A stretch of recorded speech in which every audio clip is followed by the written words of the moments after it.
Ready whenever you are. Okay, thank you, Reddit. And first from SFSDFD, the question. As has been apparent in the healthcare debate, debates in quotes, the current state of politics is heavily skewed by corporate lobbying. How do you feel about the magnitude of this influence in our political system, and what can be done to reduce it to a more acceptable level? The healthcare debate in Washington today is really overwhelmed by the influence of the insurance companies. They set the agenda. Single-payer healthcare was taken off the table right at the beginning of the debate. A public option in its first iteration would cover 129 million, was shrunk to 6 million. The state single-payer option amendment that I had put in the bill in H.R. 3200 that would protect the right of states to pursue single-payer, that was taken out of the bill. Each and every case is representative of the influence of the insurance industry, which is generally, when we're talking about health insurance, the largest single contributor across the board to political campaigns out of Washington. That represents a real challenge to our democracy, because if the system becomes pay to play, if the system is somewhat of an auction where policy goes to the highest bidder, democracy is defeated, the needs of the people are annihilated. We desperately need a constitutional amendment where there would be only public financing of political campaigns. If you have public financing, you have government in the public interest. If you have private financing, then it's inevitable that you're going to have government in the private interest. Thank you for your question. The second question is from GoTender, perhaps someone who speaks to goats. Do you plan to run for president again? And should you run, considering how most media networks gave you a much smaller presence than their frontline candidates, what steps will you take to ensure your campaign is given the attention it deserves? Well, I don't have any plans to run for president again. But if I did, the one way in which I would make sure that I would not be at the mercy of networks who would give me a much smaller presence is I would get a footstool, and I would stand on it during debates so that the moderators could see me, because I think part of the problem was really that they actually couldn't see me up there and raise my hand. They wouldn't call on me. So I think that's one way that I could be more effective in ensuring that a campaign would be given attention. But aside from that, I plan on running for re-election to the United States Congress. You can be sure of that. Number 3, squirrel on fire. I'm an animal rights activist, squirrel on fire. Question, Congressman Kucinich, Republicans recently proposed a constitutional amendment creating term limits in the House and Senate. How do you think this would affect the Congress? I'm specifically curious how you think term limits would change the relationship between donors or lobbyists and congressmen, and what ancillary or unintended effects such a change would have. Thank you for taking the time to talk with us. Well, you're welcome. I think those who proposed a constitutional amendment creating term limits in the House and Senate should abide by their proposition. And if they wish to limit their terms, then they should limit their terms. The Constitution of the United States provides that terms for Congress be 2 years. And let me tell you, when you're running every 2 years, you're actually running every year. You never stop running. And if we were to, let's say, put term limits on the House and the Senate, the lobbying class, which has such tremendous influence in Washington, will become even more influential because they, in effect, would be the permanent government. Some people think they are already. But if the House is limited by the number of terms, then those who have been around Washington forever as the unelected government would have even more influence. I think there is something to be said for people having experience when they're in Washington. I mean, you know, we fly a plane, we want the pilot to have experience. If we have to have heart surgery, we want the surgeon to have experience. Why is it we don't ask for experience in government and we expect somehow we're going to get a better outcome? I think there is something to having experience. But I also think that we need to watch those who are in government to make sure that they're voting in a way that reflects the approach that we'd like to take. We cannot have the government we want absent an informed and involved citizenry. So it's not just about term limits. It's about whether we limit our own capacity to bring about transformational change by failing to participate. That's why Reddit's so important, because you get involved. You have a chance to have your opinion known. You push things up in the public awareness and consciousness.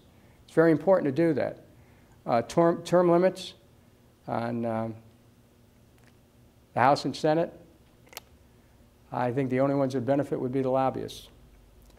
Now, the next question is from Right Coast. Congressman, explain how you can vote for gun control and advocate banning handguns after keeping a handgun yourself because of death threats during your term as mayor in the 70s. I'm sorry, but with all due respect, despite your fresh and intelligent take on so many things, this reeks of do as I say and not as I do. Well, Right Coast, first of all, it is true that for a brief period of time, not when I was mayor, when I was just beginning my involvement in politics, I did carry a handgun. My guess it was probably about for a couple weeks. And then I decided I felt less safe carrying a gun than I felt safe. I lived in a neighborhood that, you know, there had been some assaults. As a matter of fact, when I was in city council, I was assaulted in my own neighborhood by an assailant that had never been identified and was ended up in a hospital for a couple weeks as a result. And it's true that when I was mayor of Cleveland, I had not just death threats, but a Senate subcommittee on organized crime confirmed that there was an active assassination plot, and there had been at least one attempt on my life. During that time, I didn't carry a gun. I don't carry one now.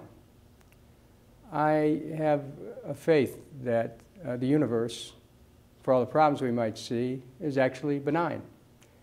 And I think that if we have fear of any kind, that we can't really create the kind of world that we hope to have. So I live in faith, not in fear. And for that brief moment, when I did carry a gun, I realized that it was more of a talisman or kind of a lucky charm, but I think it could have brought me bad luck as well. So I just said, nope, I don't want to do this. Now, on the issue of gun control, we have too many handguns in this country already. But we're in an era where the concerns about government intrusion in people's private lives, the Patriot Act, which I voted against, giving government the ability to grab people's education records, health records, finance records, the all-seeing eye of government, the spying that seems to be more prevalent. These are all reasons why people are concerned about government and the power of government, and with that are the concerns of people who feel that, you know, I don't want the government to be taking away my guns. I understand those concerns. I really do. I still wish that we could get to a place where those who believe that there is a right to bear arms, which the Supreme Court, by the way, has affirmed, they say it's an individual right, well, we could agree consensually in the society just to start to put away some of the handguns, because they do represent a threat. There's a lot of innocent people who are killed as a result of the unfortunate ubiquitousness of handguns. But, you know, it's true to an extent that guns don't kill people, people kill people. It's true also that people with guns kill people. And so what we need to do is look at an even deeper truth of our society, and that is why we have such a violent society. And in my closing question to you on Reddit, I'm going to address that matter. But thank you for your question. And from Evil Angela, given that our current plurality voting system is very poor as far as voting schemes go, and practically guarantees a two-party system because it creates more incentive for a voter to vote against a candidate instead of for one, do you think there may be a possibility for significant voting reform in the future? There are many other systems out there, such as approval voting or instant runoff voting, that will give more voice to each voter by making their vote richer in meaning while eliminating even the concept of throwing your vote away.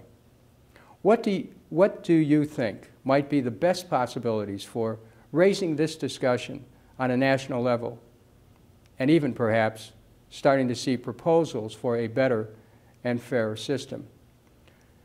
Well, Evil Angela, I have long been a supporter of instant runoff voting. I think it's a way for people to gather the power of their vote through successive voting cycles.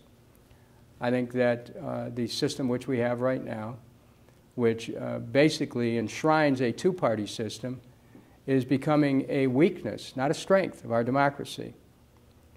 And so the question that you raise about voting reform is an important one. I think we need to indulge in a broader discussion in Washington about what we might be able to do to further empower people in a spirit of a democratic tradition. The two-party system, I think, is beginning to run the limits of its effectiveness. And I am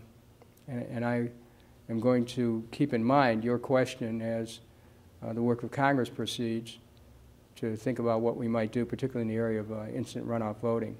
Now, keep in mind, most laws relating to voting are governed on a state level. The next question, from RJVIR. What is your take on Alan Grayson's tactics and rhetorical style in addressing the Republican Party, and what do you think he does for the current Democratic Party? Well, Alan Grayson is no milquetoast. He came to Congress to shake things up, and that's exactly what he's doing. And I think it's good and refreshing to have people here who are not afraid to speak out. And I think that he's somebody who is going to continue to be heard from. The next question is from Kavalek. Congressman Kucinich, what can be realistically achieved in the area of diffusing the power of lobbies and special interests? And how can we help? Signed, G. Kavalek. You know, it's interesting. As I look through these questions, a number of these questions reflect on the concern that you and other Americans have, many Americans, on the issue of the unfortunate influence of interest groups on our legislative and administrative process. It's becoming a greater challenge to our democracy. It seems sometimes that the entire government has become a machine to take the wealth of the country and accelerate it upwards. That's certainly what's happened to our tax system. It takes the wealth of the nation and gives it to a few. That's what our energy policies are about. It takes the wealth from the people and ignoring the rich possibilities of alternative energy. Coal, nuclear, the wealth goes to the top. That's what war is about. takes the wealth from the American people and the treasure of the youth of our country and accelerates it to the top and creates profits for arms manufacturers. Wall Street has become part of that machine where $13 trillion at least in giveaways, loans, guarantees through the Treasury Department and the Fed, taken from the American people and put into the hands of the few. Our healthcare system, money from the American people and into the hands of the insurance companies. They take one out of every $3. $800 billion a year goes for the activities of the for-profit system. And so how does this happen? It happens because of the influence of interest groups who get between the people and their government. This is a challenge to maintain a democracy under these circumstances. You look at our trade laws, no human rights, no environmental quality principles, no workers' rights. Interposes itself between the government and the people. We are developing an economically unjust society where the economic benefits for the few are at the expense of the many. We need an economic democracy. We don't have that right now. The fact that we have 15 million Americans unemployed, even more underemployed, the fact that you have 47 million Americans who go to bed every evening with some form of hunger, the fact that you have 47 million Americans who have no health care, another 50 million who are underinsured in a system that's still controlled by private insurance. I mean, the fact that we are in endless wars point to a system that is failing the American people, and it's generally because we have a system that pays so much attention to these interest groups and that the people themselves don't form a special interest when it comes to jobs and education and health care and investments and retirement security and the environment. And so how do you diffuse that power? Well, I've talked earlier about the need for public financing. That's one way. The other way is for an informed citizenry. See who's your representative is truly representing, and draw your own conclusions about what you have to do.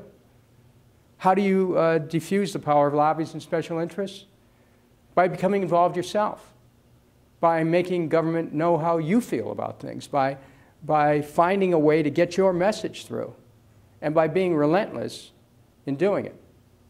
I think it's really important to stand up and fight for what one believes in life, and when you try to stay aligned with higher principles, and when you have courage, there's an unlimited number of possibilities for achieving transformation of social, political, economic structures.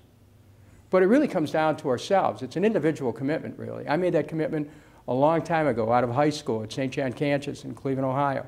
I made that commitment getting involved in public life and running for city council and getting involved in a community. It really is a matter of individual commitment. You cannot leave government to public officials alone. It has to be an ongoing activity where each one of us is involved. We can't stand back and say, well, let somebody else make those decisions, because the fact of the matter is the decisions are being made either with you or without you, and it's a lot better that they're made with you. I have a note here from Rice Kraka. That's how it's spelled here. If you were made the absolute dictator of the U.S. for one day, what are some of the things you would do? I think I would order everyone to have vegan chocolate chip brownies. Now, why would I do that? Well, I've been a vegan now for, well, since 1995. That would be more than 14 years. And as a result, I've had tremendous health. I have had great energy, clarity. I've had the ability to be able to connect my dietary choices with my health. I had Crohn's growing up and had a pretty serious bout with it throughout my 30s and 40s. When I changed my diet, the symptoms began to disappear. And I started to understand also how the choice of diet affects the environment, resources, energy. It's a spiritual choice as well. And so if I had one day to make an imprint on the nation, I'd look at the choices that we make with respect to food. Also the matters of compassion towards living creatures who become food. We need to be more thoughtful as a nation about the choices that we make and the food that we consume. Now, I'm not someone who believes that you can truly dictate to people what food they should eat. But I thought it was a great opportunity to bring in the potential of diet for transforming individual health and for transforming the nation in some powerful and positive ways. So thank you for the appropriately thank you, rice cracker, appropriately named, rice crackers too. The next question, RJVIR. How do you feel about the blue dogs in Congress? Would it be worthwhile to plant more progressive candidates in their districts and risk losing to Republicans?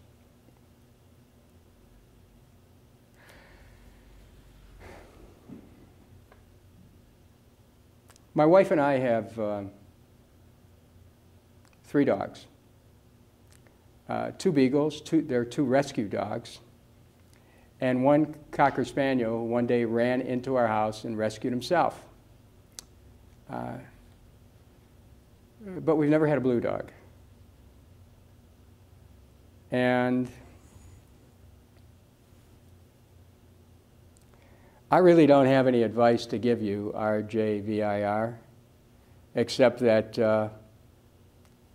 there are many dogs out there who need rescuing. And of course, number 10, Star Dog. I didn't make this up. You gave me the questions, and Star Dog was the final question.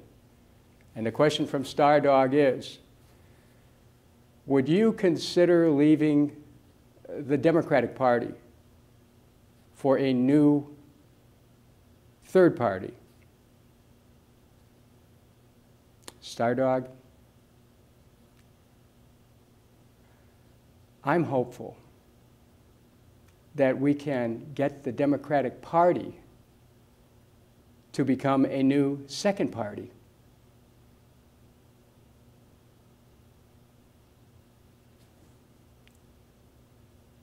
Thank you.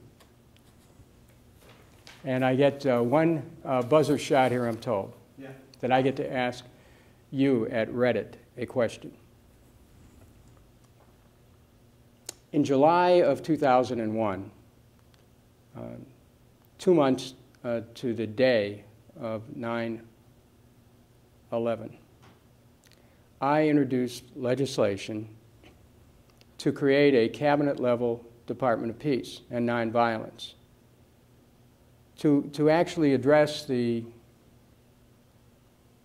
elements within our society that help encourage violence to percolate, whether it's at home, at school, in the workplace, and to see if it's possible for our society to catch that evolutionary process that takes us away from violence towards nonviolence, to actually create a structure in our government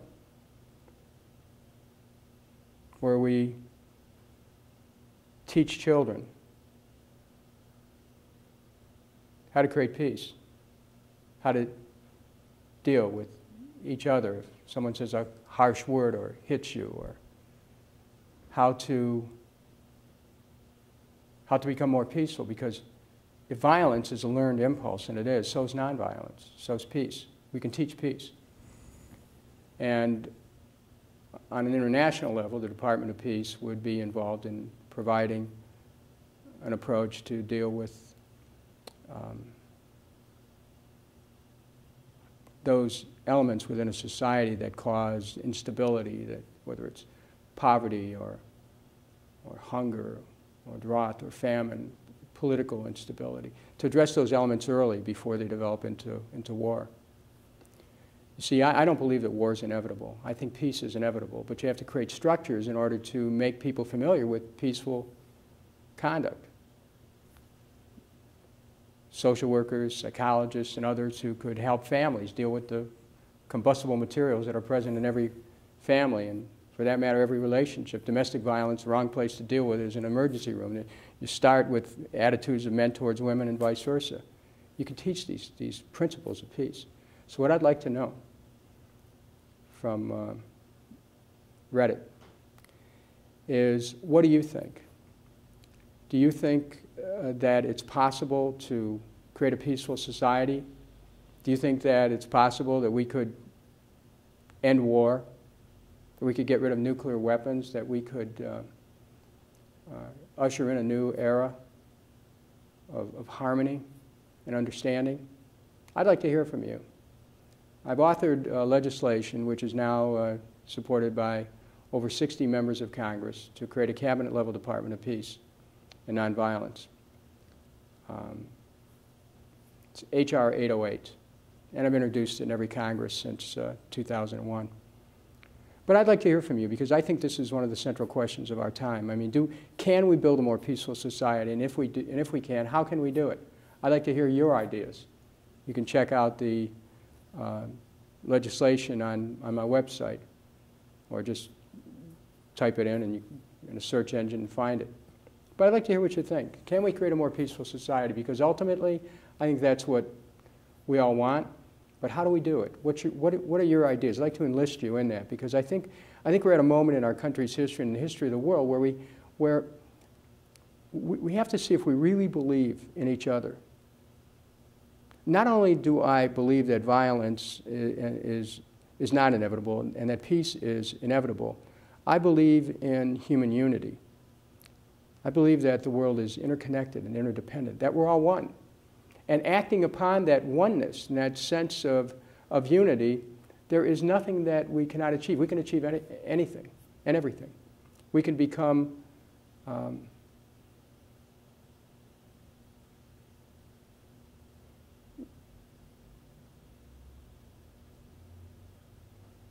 something that maybe we could not in our wildest dreams believe that we could evolve into. So, thank you for this opportunity. I look forward to hearing from you, and Reddit.